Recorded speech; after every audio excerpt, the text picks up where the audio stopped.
আসসালামু আলাইকুম এভরিওয়ান, সবাইকে লিরা কমার্স একাডেমিতে স্বাগতম। আজকের ভিডিওতে আমি আর্থিক অবস্থা বিবরণীর সৃজনশীল 6টা নিয়ে আলোচনা করব এবং এই একই ভিডিওতেই ফুল সৃজনশীল 6-এর সলভিং ক্লাসটা তোমরা খুব সহজেই পেয়ে যাবে। তাহলে চলো দেরি না করে শুরু করা যাক। আমাদের সৃজনশীল 6 বলা আছে শতদল এন্টারপ্রাইজ 2017 সালের 30শে জুন সমস্ত বছরের অর্জিত মোট মুনাফা 1,28,000 টাকা। ওকে, আমরা কিন্তু সবাই জানি আমাদের প্রশ্নে দেখো মোট মুনাফা দেওয়া আছে কত টাকা, 1,28,000 টাকা। ঠিক আছে, এখন আমাদের বলা হলো উক্ত তারিখে প্রতিষ্ঠানটির আংশিক রাওয়া মিল ও প্রয়োজনীয় সমন্বয় সমূহ কি নিম্নরূপ। তাহলে আমাদের এই অঙ্কে হিসাবকালটা কি হলো? এই অঙ্কের আমাদের হিসাবকালটা দাঁড়ালো, আমাদের অঙ্ক হিসাবকাল শুরু হয়েছে 1 জুলাই 2016 থেকে নিয়ে 30শে জুন 2017 পর্যন্ত, তাই না? এভাবে করে আমাদের কি 1 বছরের হিসাবকালটা কমপ্লিট হলো এই অঙ্কের।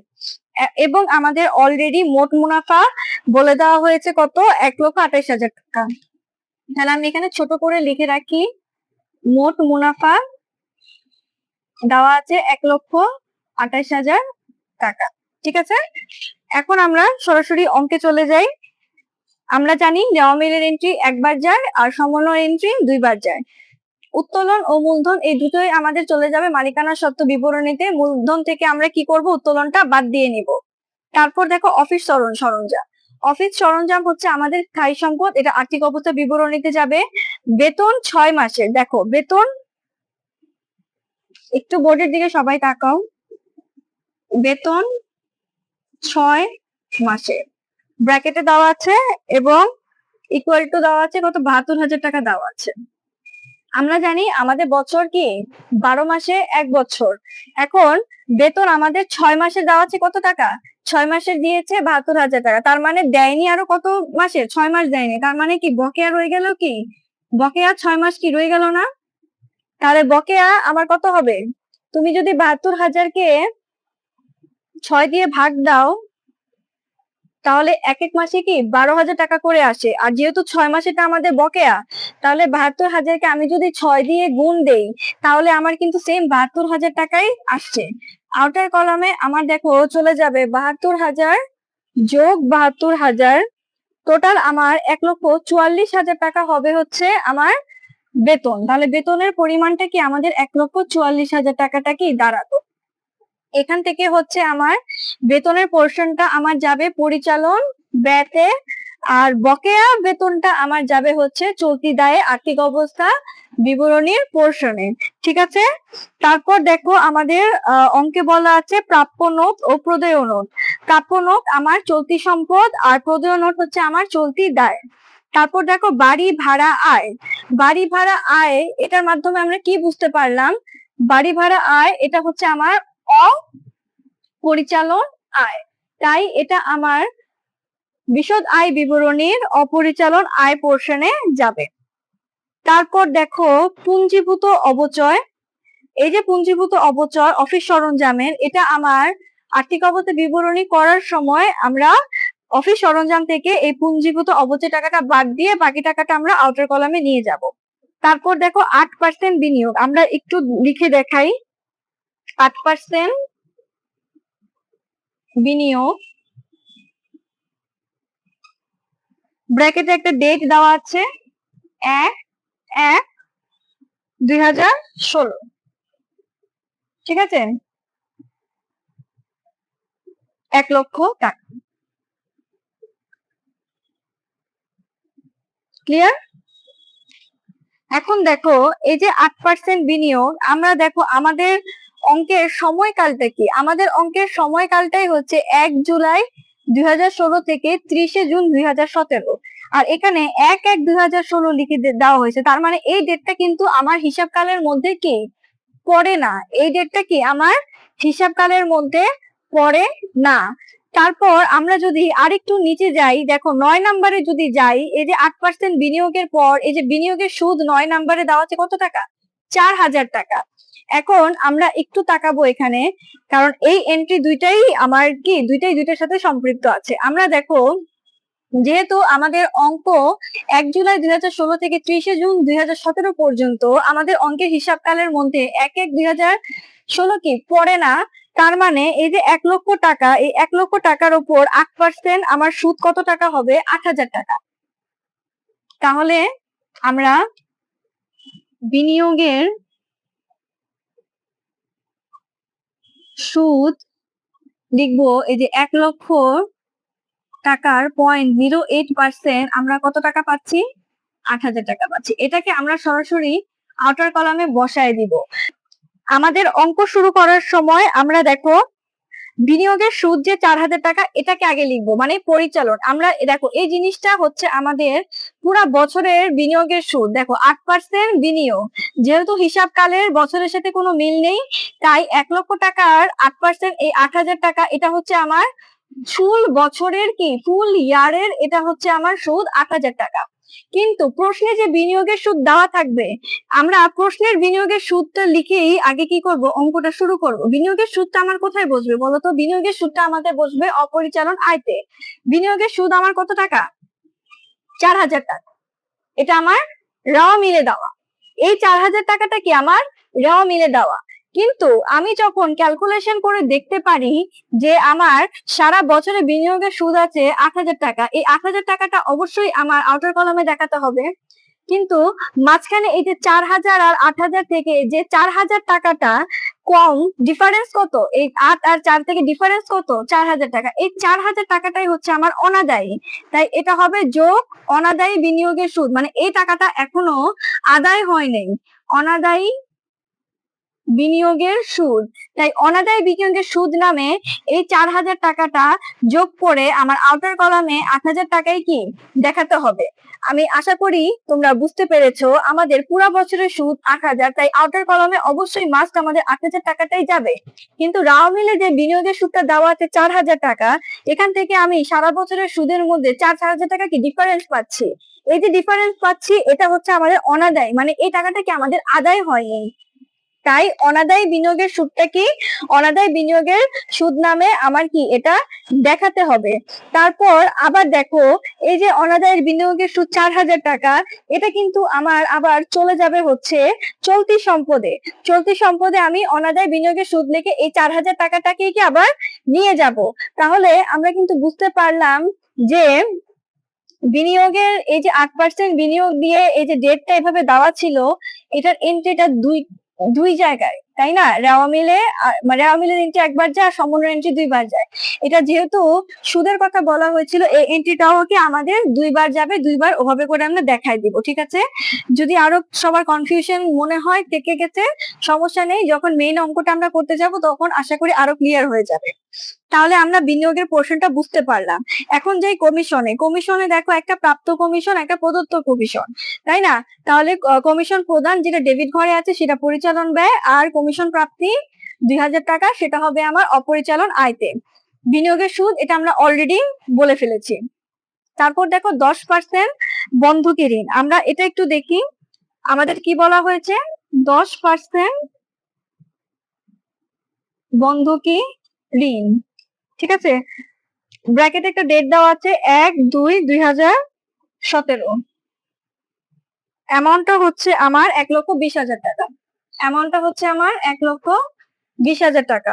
তাহলে আমরা জানি 1,20,000 টাকার উপর আমরা কত পার্সেন্ট ধরবো? 10% আমরা ধরবো হচ্ছে সুদ, তাই না?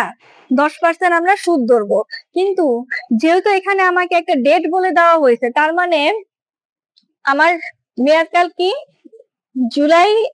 1 জুলাই 2016 থেকে 30 জুন পর্যন্ত, আর এটা হচ্ছে 30 জুন 2017 পর্যন্ত। আর এখানে দেখো 1/2/2017, তার মানে জানুয়ারি মাস পর্যন্ত সুদ কি আমার দেওয়া হয়েছে। দেওয়া হয়নি কি ফেব্রুয়ারি থেকে, মানে 1 তারিখ থেকে, 1 ফেব্রুয়ারি থেকে 2017 থেকে দেওয়া হয়নি, অঙ্ক জুন পর্যন্ত। তাহলে ফেব্রুয়ারি, মার্চ, এপ্রিল, মে, জুন, তার মানে 5 মাসের সুদ আমার দেওয়া হয়নি। তাই যখন আমি 1,20,000 টাকা 10% কে আমি 12 দিয়ে ভাগ করবো আর 5 দিয়ে গুণ করব, কারণ এই 5 মাসের সুদ আমার দেওয়া হয়নি, তাহলে দেখো 1,20,000 কে আমি যদি 0.10 করি, সারা বছরের সুদ আছে আমার 12,000 টাকা।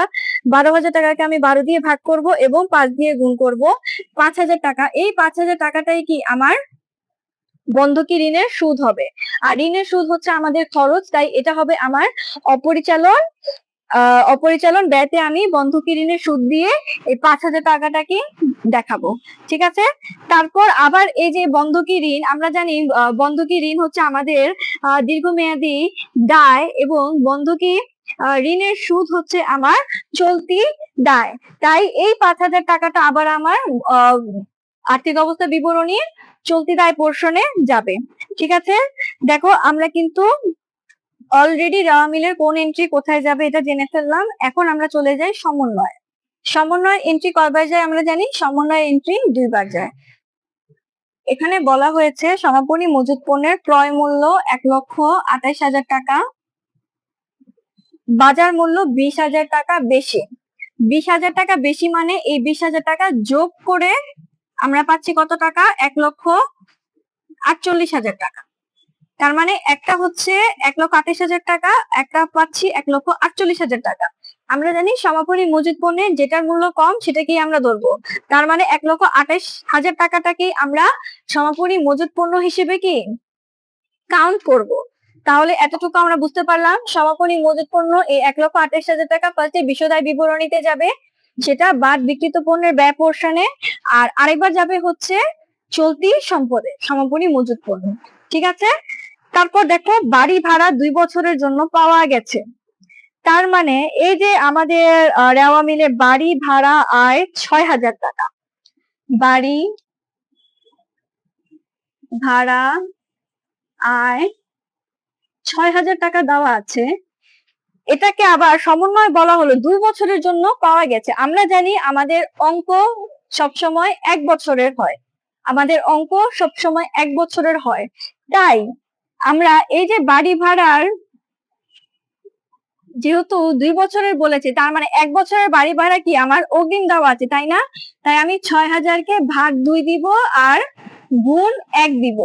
আমরা যদি 6,000 কে ভাগ 2 দেই আর গুণ 1 দেই তাহলে 3,000 টাকা এই বছর আর বাকি 3,000 টাকা কি তার পরের বছর। তাই এই অগ্রিম বাড়ি ভাড়া আয়টাকে আমরা বাদ দিয়ে বাকি 3,000 টাকাটাকে কি আমরা আউটার কলামে নিয়ে যাব। সেক্ষেত্রে এই যে বাড়ি ভাড়া আয় আমাদের অপরিচালন আয় পোর্শনে বসবে, সেখানে আমরা অপরিচালন আয় পোর্শনে বাড়ি ভাড়া আয় থেকে বাদ অগ্রিম বাড়ি ভাড়া আয় 3,000 বাদ দিয়ে বাকি টাকাটা আউটার কলামে 3,000 টাকা দেখাবো। আর এই যে অগ্রিম এই টাকাটা, এই অগ্রিম বাড়ি ভাড়া আয় যেহেতু এটা অগ্রিম আমি অলরেডি নিয়ে নিয়েছি, তার মানে এটা কিন্তু আমার সম্পদ না, এটা আমার কি দায়। তাই এই অগ্রিম বাড়ি ভাড়া অগ্রিম প্রাপ্ত বাড়ি ভাড়া 3,000 টাকাটা আমার চলতি দায়তে আরেকবার চলে যাবে। আশা করি আমরা এটা বুঝতে পেরেছি। এখন দেখো অফিস সরঞ্জামের 7.5% অবচয় ধরতে হবে। আমরা জানি আমাদের অঙ্কে অফিস সরঞ্জাম ছিল 2,40,000 টাকা। অফিস সরঞ্জাম 2,40,000 টাকা ছিল, তাই না? তাহলে আমি 2,40,000 টাকার উপরে 0.075 ধরবো। তাহলে দেখি 2,40,000 টাকার উপরে যদি আমি 0.075 ধরি তাহলে আমার অবচয় টাকা আসছে 18,000 টাকা। তাহলে এই অবচয় 18,000 টাকা আমার পরিচালন ব্যয়তে ফার্স্টে যাবে। আর সেকেন্ড টাইমে আমি হচ্ছে দেখো এটা হচ্ছে আমার এইটা যাবে আমার পরিচালন ব্যয়তে, এই পার্টটা। তারপরে আবার কিন্তু আমার এখানে পুঞ্জীভূত অবচয় আবার 12,000 টাকাও কিন্তু দেওয়া আছে। যখন আমি অফিস সরঞ্জাম আর্থিক অবস্থা বিবরণীতে স্থায়ী সম্পদ মানে নির্ণয় করব, তখন সেই ক্ষেত্রে এই পুঞ্জীভূত রেওয়া মিলে দেওয়া 12,000 টাকা আর এখানে আমরা বের করেছি 18,000 টাকা, এই 2 টাকা যোগ করে বাকি টাকাটা 2,40,000 টাকা দিয়ে বাদ দিয়ে বাকি টাকাটা আমি স্থায়ী সম্পদে আউটার কলামে দেখাবো। যখন আমরা অঙ্ক করব তখন এই জিনিসটা ক্লিয়ার হয়ে যাবে। ঠিক আছে, তারপর দেখো কমিশন বাবদ 2,000 টাকা অনাদায়ী আছে। তার মানে কমিশন পাবো 2,000 টাকা, যেটা আমি কি এখনো পাইনি, অনাদায়ী আছে। তার মানে এই যে কমিশন 2,000 টাকা, ওই যে অপরিচালন আয়তে আমাদের যে কমিশনটা বসে সেখানে আমি যোগ অনাদায়ী দিয়ে অনাদায়ী কমিশন দিয়ে 2,000 টাকা লিখে বাকি 4,000 টাকাটা কি আউটার কলামে নিয়ে যাব। আর এই যে অনাদায়ী কমিশনটা, এটা হচ্ছে আমার চলতি সম্পদ, যেহেতু আমি এটা পাইনি তাই এই 2,000 টাকাটা আমার আবার চলতি সম্পদ হিসেবে আর্থিক অবস্থা বিবরণীতে দেখাতে হবে। আমি আশা করি আমরা রেওয়া মিল এবং সমন্বয় এন্ট্রিগুলো কোনটা কোথায় যাবে, কোন হিসাবটা কিভাবে বসবে, সবকিছু আমরা ডিটেলস মোটামুটি বুঝতে পেরেছি। বাকিটা যখন আমরা অঙ্ক করব তখন কিন্তু সহজেই বুঝতে পারবো।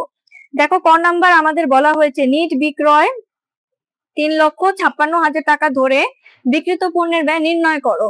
তাহলে দেখো আমি নিট বিক্রয় 3,056 টাকা ধরে বিক্রিত পণ্যের ব্যয় নিচে নির্ণয় করা হলো।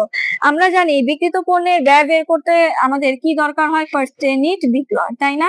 তাই আমি নিট বিক্রয় লিখলাম, যেহেতু আমার প্রশ্নে দেওয়া আছে 3,56,000 টাকা, আমি 3,56,000 টাকাই দিলাম। এখান থেকে আমি বাদ দিব কি, নিট বিক্রয় থেকে আমি বাদ দিব মোট মুনাফা। মোট মুনাফা, কারণ আমরা জানি নিট বিক্রয় বাদ বিক্রিত পণ্যের ব্যয় ইকুয়াল টু আমরা কি পাই, মোট মুনাফা পাই।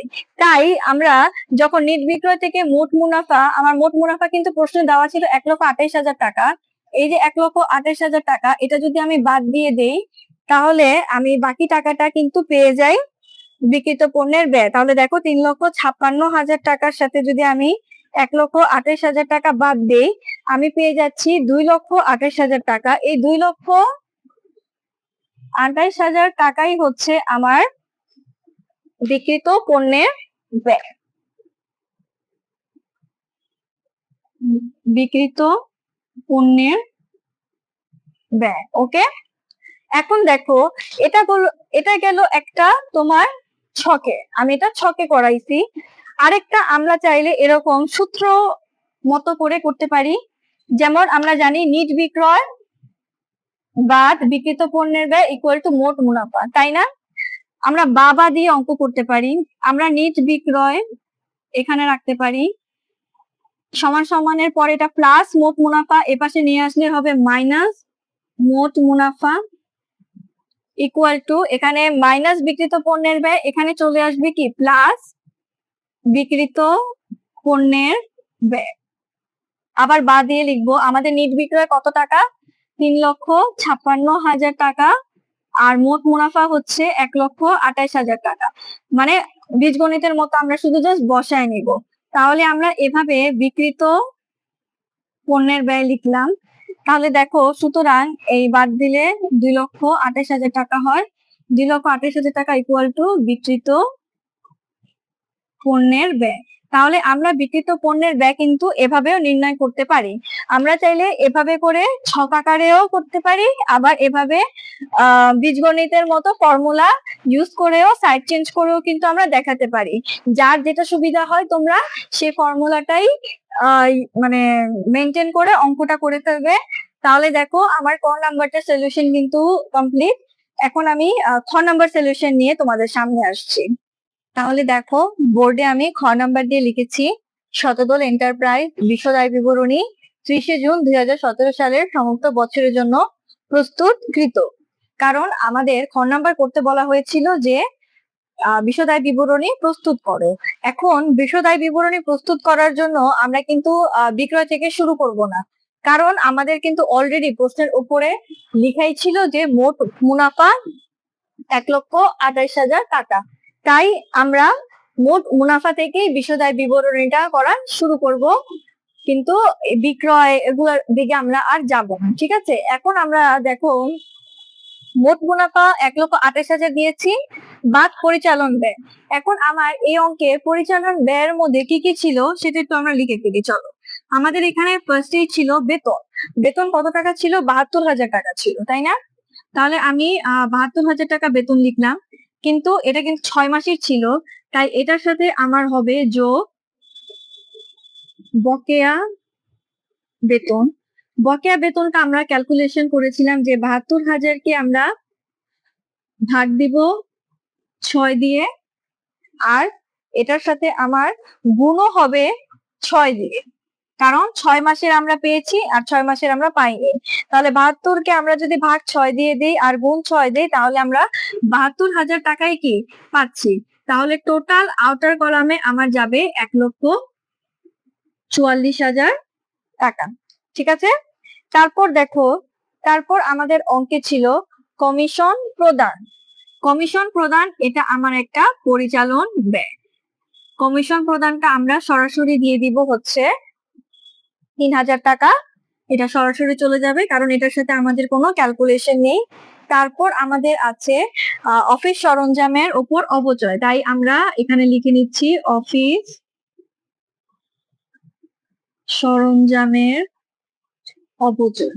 আমাদের অফিস সরঞ্জাম ছিল 2,40,000, তাই আমরা এভাবে করে ব্র্যাকেটে 2,40,000 টাকা 0.075% দিয়ে দিলাম, কারণ আমাদের 7.5% ছিল। এবং আমরা যদি 2,40,000 টাকাকে 0.075 দেই, তাহলে আমাদের আসতেছে 18,000 টাকা। এই 18,000 টাকাটাই হচ্ছে আমার অপচয়, আর এটা অবশ্যই সমন্বয় ছিল, তাই এটা এখানে এসেছে। ঠিক আছে, এখন চলো আমরা যোগ করি এই তিনটা আইটেম, কারণ এর বাইরে আমাদের আর কোনো পরিচালন ব্যয় এই অঙ্কে নেই। তাহলে 1,44,000 টাকা, 3,000 টাকা, আর হচ্ছে 18,000 টাকা। তাহলে আমরা পেয়ে যাচ্ছি 1,65,000 টাকা। 1,65,000 টাকা। এখন আমরা একটু খেয়াল করে দেখি, মোট মুনাফা থেকে আমরা বাদ দিচ্ছি পরিচালন ব্যয়, তাই এটা আমাদের ব্র্যাকেট হবে। এবং দেখেই বোঝা যাচ্ছে যে 1,28,000 টাকা মোট মুনাফা থেকে 1,65,000 টাকা বড়, তাই আমাদের একটা ক্ষতি, আর মানে ক্ষতি হিসেবে আমরা দেখাবো কত, 37,000 টাকা। তাই মাইনাস এখানে ব্র্যাকেটে 37,000 দিলাম। আর এখানে যেটা পেলাম আমরা -37,000, এটা হচ্ছে পরিচালন ক্ষতি। ঠিক আছে, যেহেতু মাইনাস ফিগারে আমরা অ্যান্সার পেয়েছি, তাই এটা আমাদের পরিচালন ক্ষতি হিসেবে কি দেখাতে হবে। আর অঙ্ক কমান্ড অবশ্যই যেভাবে যেটা ফার্স্ট সেটা ফার্স্টে দিবে, যেটা সেকেন্ড সেটা সেকেন্ডে দিবে। যদি কমান্ড ঠিকভাবে দাও, তাহলে অঙ্কে কিন্তু ভুল হওয়ার সম্ভাবনা কমে যাবে। এখন আমরা যেহেতু পরিচালন ক্ষতি পেয়ে গেছি, তার সাথে আমরা যোগ করব হচ্ছে অপরিচালন আয়, আর বাদ দিয়ে দিব হচ্ছে অপরিচালন ব্যয়। তো তার আগে আমরা দেখি আমাদের অপরিচালন আয় কি কি আছে। ঠিক আছে, আমাদের অপরিচালন আয়ে ফার্স্টে আমরা লিখবো বাড়ি ভাড়া আয়, কারণ বাড়ি ভাড়া আয় নামে একটা এন্ট্রি আমাদের ছিল রেওয়া মিলে। বাড়ি ভাড়া আয় সেটা ছিল কত টাকা, সেটা ছিল 6,000 টাকা।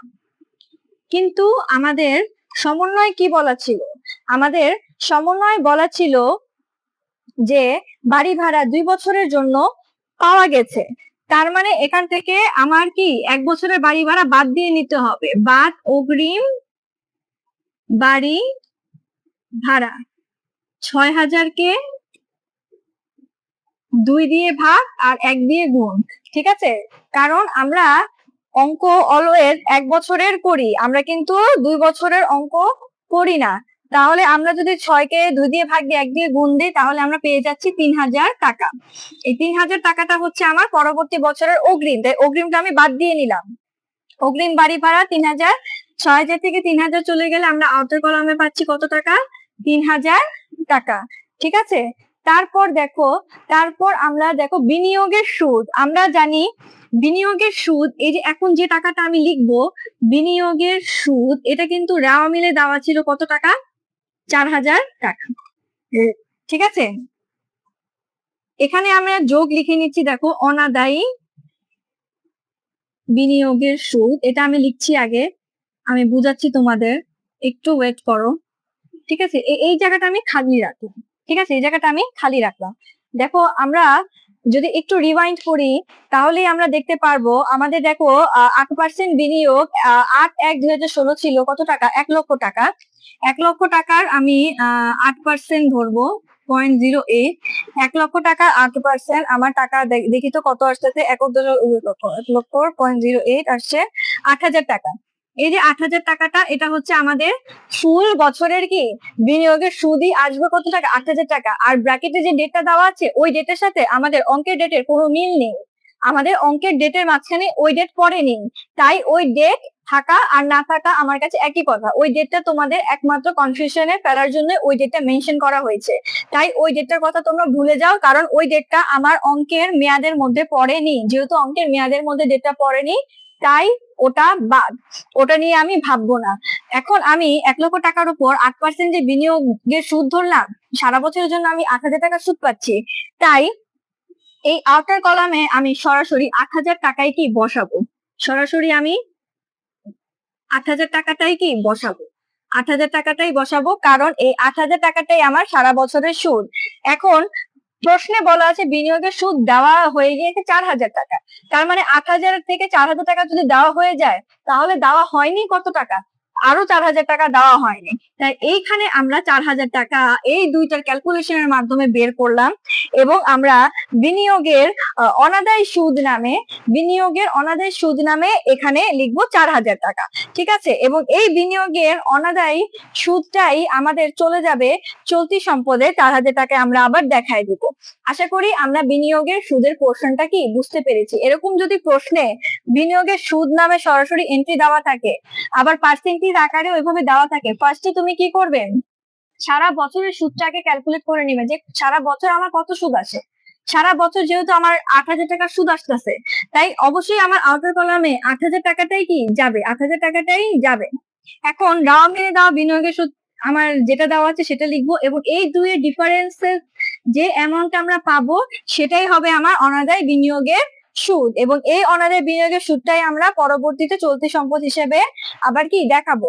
তারপর আমার অঙ্কে ছিল প্রাপ্ত কমিশন, ঠিক আছে, মানে কমিশন প্রাপ্তি ছিল, তাহলে আমি এখানে প্রাপ্ত কমিশন লিখলাম, বা কমিশন প্রাপ্তি তোমরা লিখতে পারো, দুটো একই কথা। তো প্রাপ্ত কমিশন আমার 2,000 টাকা, আমি 2,000 টাকা এখানে লিখলাম। তারপর দেখো এখানে কমিশনেরও একটা কি ছিল, আমার কমিশন বাবদ 2,000 টাকা অনাদায়ী রয়েছে, দেখো এটা সরাসরি বলে দেওয়া হয়েছে, তাই এখানে আমি লিখে দিব যোগ অনাদায়ী। অনাদায়ী কত টাকা, 2,000 টাকা। তাই এই দুই দুই মিলে আমার কত হয়ে গেল, 4,000 টাকা আমার হয়ে গেল কি প্রাপ্ত বিনিয়োগ। আর এই যে অনাদায়ী কমিশন যেটা আমি পাইনি বাট আমি পাবো, তাই এটা কি আমার চলতি সম্পদ, এই 2,000 টাকাটা আমার আবার চলতি সম্পদে যাবে। ঠিক আছে, এখন দেখো আমার এই অঙ্কে আমরা অপরিচালন আয়ের এই 3টা আইটেমই পেলাম। ঠিক আছে, এখন আমরা এই 3টা যোগ করি, দেখো 8 আর 3 যোগ করলে হয় 11 আর হচ্ছে 4,000, আমরা টোটাল পাচ্ছি হচ্ছে 15,000 টাকা।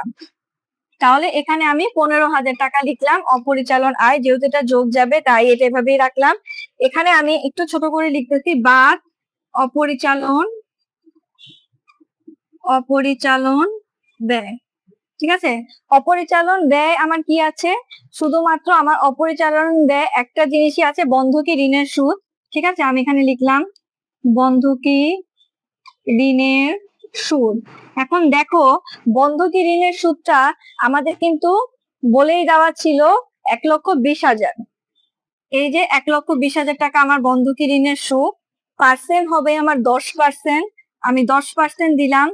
অঙ্ক দেখো এখানে এখানে একটা ডেট দেওয়া আছে 1/2/2017, তার মানে 1/2/2017 আমার অঙ্কের ডেটের মধ্যে পড়ে।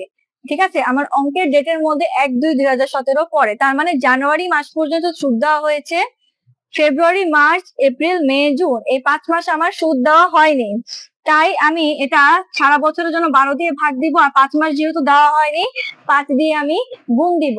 তাহলে দেখো 1,20,000 টাকার আমি যদি 0.10 করি 12,000 টাকা, 12 দিয়ে ভাগ করব আর 5 দিয়ে গুণ করব, আমি পেয়ে যাচ্ছি 5,000 টাকা। এই 5,000 টাকাটাই হচ্ছে আমার বন্ধকি ঋণের সুদ, আর এটা যেহেতু বাদ যাবে তাই এটা মাইনাস ফিগারে আমি দিয়ে দিচ্ছি। এখন আমরা কি করব, আমাদের এই যে -37,000, দেখো যেটা যেভাবে আছে সেভাবেই দিব, -37,000 যোগ 15,000 যোগ 15,000, আবার কি -5,000, আবার আমি যদি -5,000 দেই, তাহলে আমি পেয়ে যাচ্ছি কত টাকা, দেখো তো আমি এখানে পেয়ে যাচ্ছি 27,000 টাকা। এই 27,000 টাকাটা কি মাইনাস ফিগারেই পাচ্ছি, আমি মাইনাস ফিগারে কি আমি 27,000 টাকা পেলাম, তার মানে এটাই হচ্ছে আমার নিট ক্ষতি। আমাকে এই অঙ্কে বলা হয়েছিল বিশদ আয় বিবরণী বের করতে, এবং এই অঙ্কে আমরা বিশদায় বিবরণী বের করার পর পেয়ে গেলাম নিট ক্ষতি মাইনাস ফিগারে 27,000 টাকা। দেখো আমাদের কিন্তু খ নাম্বার অঙ্কটা পুরোপুরি কমপ্লিট। এই অঙ্কটার মেইন পোর্শন ছিল আমাদের পরিচালন আয়। কারণ এখানে দেখো একটা জিনিস কি, আর্থিক অবস্থা বিবরণী করতে গেলে তোমার সমন্বয়ের যে ভাষাগুলা সেগুলো বোঝা অনেক ইম্পর্টেন্ট। আর রেওয়া মিলে দেওয়া ডেট গুলা এগুলা বোঝা অনেক বেশি ইম্পর্টেন্ট। তুমি যদি রেওয়া মিলের ডেট আর সমন্বয়ের কথাগুলো বুঝতে পারো তাহলে হিসাব মতো কিন্তু সবকিছু তুমি বসায় বসে একা একাই করতে পারবে। তো এই অঙ্কটা আমি আশা করি তোমরা বুঝতে পেরেছো। কাইন্ডলি তোমরা স্ক্রিনশট নিয়ে রাখো। আমি পরবর্তী গ নাম্বারটা নিয়ে আসছি তোমাদের সামনে। তাহলে দেখো গ নাম্বারে আমাদের বলেছে নিট ক্ষতি 27,000 টাকা ধরে হিসাবকালের শেষ তারিখের আর্থিক অবস্থার বিবরণী কি নিরূপণ করো। এখন দেখো আমাদের মোট সম্পদ দিয়ে আমি চলতি সম্পদ টাইটেল দিলাম। আমাদের চলতি সম্পত্তি কি কি ছিল আমরা দেখি। আমাদের ফার্স্টেই ছিল প্রাপ্য নোট। প্রাপ্য নোট মানে হচ্ছে দেনাদার, ঠিক আছে। প্রাপ্য নোট হচ্ছে আমাদের 25,000 টাকা। তো আমি এখানে 25,000 টাকা লিখছি কারণ আমার এখানে কোনো ক্যালকুলেশন নেই। তারপরে আমরা লিখবো অনাদায়ী বিনিয়োগের সুদ। অনাদায়ী বিনিয়োগের সুদ, বিনিয়োগের সুদের যে পোর্শনটুকু আদায় হয়নি আমাদের খ নাম্বারে আমরা যে 4,000 টাকাটা বের করেছিলাম, ঠিক ওই টাকাটাই আমরা এখন এখানে চলতি সম্পদ হিসেবে দেখাচ্ছি। তারপরে আমরা সমন্বয় থেকে এরকম অনাদায়ী কমিশন 2,000 টাকাও কিন্তু দেখিয়েছিলাম খ নাম্বারে, তাই সেটার 2,000 টাকাও আমরা এখানে চলতি সম্পদ হিসাবে কি দেখাচ্ছি, ঠিক আছে। তারপরে আমরা এখন দেখবো সমাপনী মজুদ পণ্য। আমাদের অঙ্কে সমাপনী মজুদ পণ্য ছিল কত টাকা, 1,28,000 টাকা। এই তো 1,28,000 টাকা ছিল আমার সমাপনী মজুদ পণ্য। এখন আমরা এগুলো সবগুলো কি যোগ করব, ঠিক আছে। তাহলে দেখো 25,000, 4,000, 2,000 আর 1,28,000 যোগ করে আমরা পাচ্ছি 1,59,000। তাহলে আমি এখানে 1,59,000 টাকা বসালাম। তারপরে আমি যাব স্থায়ী সম্পদ, ঠিক আছে। আমাদের অঙ্কে স্থায়ী সম্পদ ছিল অফিস সরঞ্জাম, তাই না। তাহলে চলো আমরা লিখি স্থায়ী সম্পদ। স্থায়ী সম্পদের মধ্যে ছিল আমাদের অফিস সরঞ্জাম।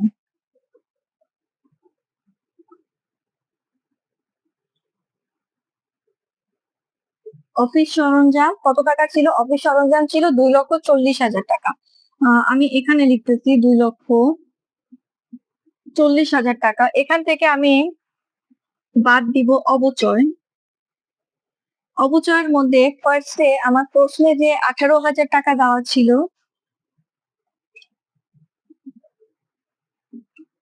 12,000 আমার প্রশ্নে দেওয়া ছিল হচ্ছে 12,000 টাকা পুঞ্জীভূত অবচয়, আর 18,000 টাকা আমরা বের করেছিলাম হচ্ছে অবচয়ের থেকে। তাহলে 18,000 আর 12,000 টাকা যোগ করে আমরা পাচ্ছি 30,000 টাকা। এই 30,000 টাকাটাই হচ্ছে 2,40,000 থেকে কি বাদ যাবে। তাহলে আমার অফিস সরঞ্জাম এখন আউটার কলমে টোটাল যাচ্ছে 2,10,000 টাকা, ঠিক আছে। এভাবে করে কিন্তু আমাদের নিতে হবে। তারপর আমরা যাব দীর্ঘমেয়াদী বিনিয়োগ। আমাদের অঙ্কে বিনিয়োগ ছিল, তাই দীর্ঘ মেয়াদী বিনিয়োগ টাইটেল দিয়ে আমি এখন লিখছি। আমার অঙ্কে বিনিয়োগ বলা ছিল কত টাকা, 1,00,000 টাকা। তাহলে 8% বিনিয়োগ বলা ছিল, তাহলে আমি লিখলাম 8% বিনিয়োগ। এটা সরাসরি চলে যাবে কত, 1,00,000 টাকা এপাশে চলে আসবে। আমার এই অঙ্কে আর কিছু নেই। তাহলে আমার মোট সম্পদ গুলা আমরা যোগ করে দেখি, 1,59,000, 2,10,000 আর হচ্ছে 1,00,000। তাহলে আমরা পাচ্ছি 4,69,000। 4,69,000 এটা হচ্ছে আমাদের এই অঙ্কের মোট সম্পদ। তার মানে আমরা মোট সম্পদের পোর্শনটা তো পেয়ে গেলাম। এখন আমরা চলে যাব হচ্ছে মোট দায় পোর্শন।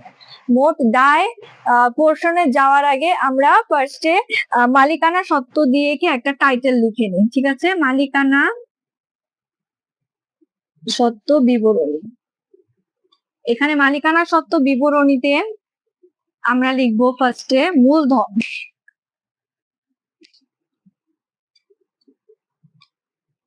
দেখি তো আমাদের মূলধন কত ছিল আমাদের অঙ্কে। আমাদের অঙ্কে মূলধন ছিল 2,80,000 টাকা। আমি এখানে লিখছি 2,80,000 টাকা মূলধন।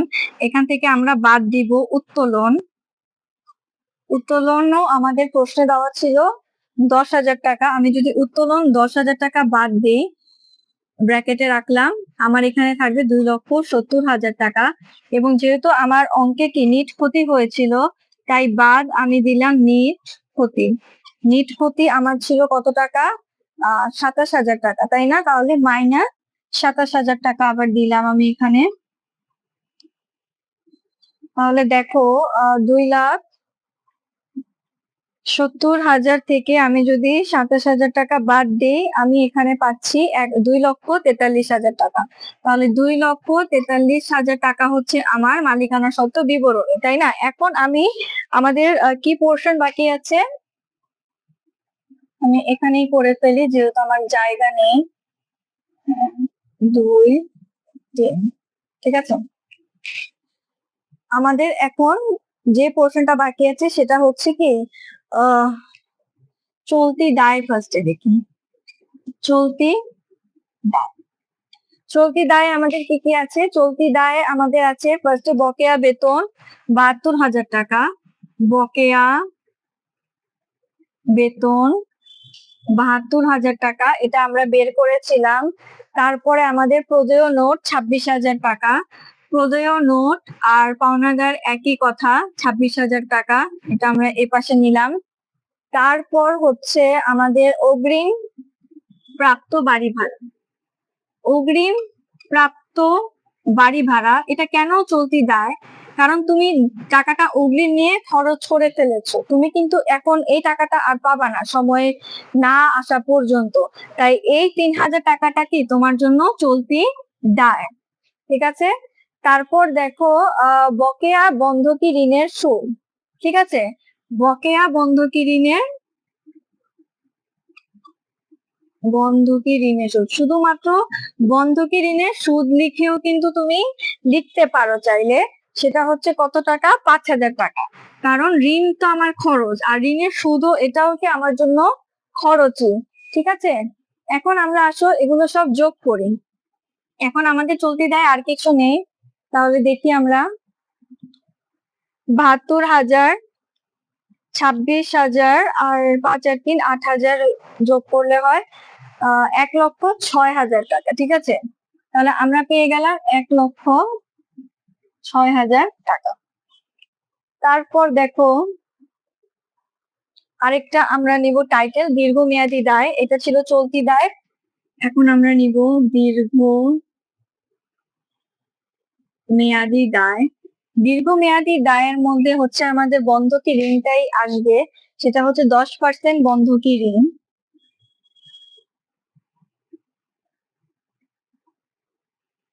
কত টাকা? এটা আমরা সরাসরি বসায় দিব 1,20,000 টাকা। 1,20,000 টাকা। আমার মনে হয় আমাদের অঙ্ক শেষ পর্যায়ে। এখন আমরা যোগ করে দেখি 2,43,000, 1,06,000 আর হচ্ছে 1,20,000। আমরা পেয়ে গেছি 4,69,000 টাকা। 4,69,000 টাকা আমরা পেয়ে গিয়েছি। তার মানে আমাদের এই যে মোট সম্পদ ইকুয়াল টু মোট দায় কি হয়ে গেল? সমান হয়ে গেল। মোট সম্পদ 4,69,000, মোট দায়ও আমরা পেয়ে গেলাম 4,69,000। দ্যাট মিনস আমাদের আর্থিক অবস্থা বিবরণী কি কমপ্লিট হয়ে গেল, এবং অঙ্ক যেহেতু মিলে গেছে, মোটামুটি আমরা ধরে নিতে পারি আমাদের অঙ্ক রাইট আছে, ঠিক আছে? পরীক্ষার প্রশ্নেও এরকম অনেক হতে পারে, অনেক সময় দেখা যায় অঙ্কর 2 পোর্শন মিললেও উত্তর হয় না, কারণ কাউন্টিং এ ভুল হলে বা অনেক সময় একটা জিরো কম একটা জিরো বেশি এগুলোর জন্য হলে উত্তর মিলে যায়, তো তখন ভুল হয়। আদারওয়াইজ যদি তুমি মনোযোগ দিয়ে অঙ্কটা করো তাহলে ভুল হওয়ার কোনো সম্ভাবনা নেই। তোমরা সবাই কাইন্ডলি এটা একটা স্ক্রিনশট নিয়ে রাখো। এন্ড নেক্সট ভিডিওতে আমি সৃজনশীল 7 নাম্বার নিয়ে আলোচনা করব। এখন আমি বিদায় নিয়ে নিচ্ছি। তোমরা সবাই ভালো থাকো, সুস্থ থাকো, আল্লাহ হাফেজ।